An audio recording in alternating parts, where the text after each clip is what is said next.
হয়েছে যমুনা সেতু। শুভ সকাল। সকাল সকাল বেরিয়ে পড়েছি অজানা গন্তব্যের উদ্দেশ্যে।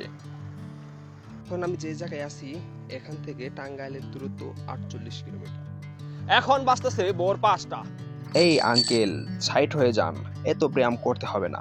আমরা এখন ভুয়াপুর রেল স্টেশনের পাশে যে নতুন সড়কটি হয়েছে সেই সড়ক দিয়ে যাচ্ছি যমুনা সেতুর দিকে। আর এখান থেকে যমুনা সেতুর দূরত্ব হচ্ছে 18 কিলোমিটার। হ্যাঁ দর্শক, আমরা 18 কিলোমিটার সাইকেল চালিয়ে যাব।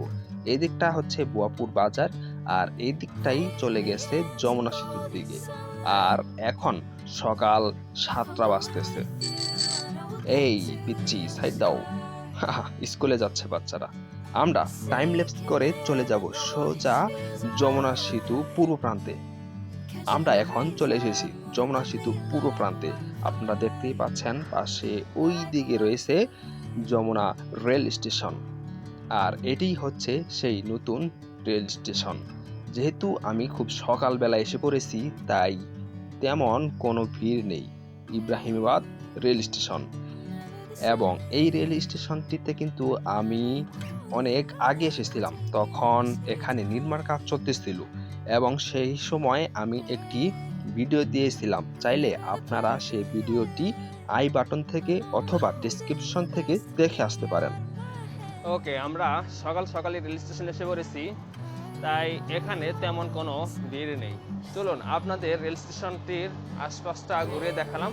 এবার যমুনা সেতু মুখের দিকে রওনা হব। পার্কিং লটে কৃষ্ণচূড়ার শাড়ি দেখে খুবই ভালো লাগলো। আমি এখানে এসেছিলাম 2024-এর শুরুর দিকে। বৃক্ষরোপণে সাজাই দেশ, সবার আগে বাংলাদেশ। দারুণ একটি ওয়াও, অসাধারণ একটি মসজিদ। এই রাস্তা ধরে আমরা নদী পাড়ের দিকে যাচ্ছি। সেখান থেকে যমুনা সেতু স্পষ্ট দেখা যায়। আর এই দিকটাতে হচ্ছে সেনাবাহিনী ক্যাম্প, এখানে ভিডিও করা নিষেধ। তো আমরা একদম নদী পাড়ে এসে পড়েছি।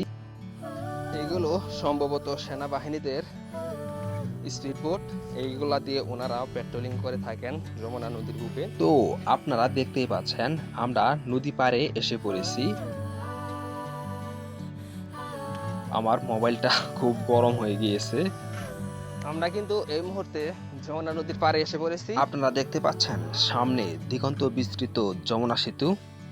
আর এই যমুনা সেতুর পার দিয়েই আমরা এবার সাইক্লিং করে যাচ্ছি।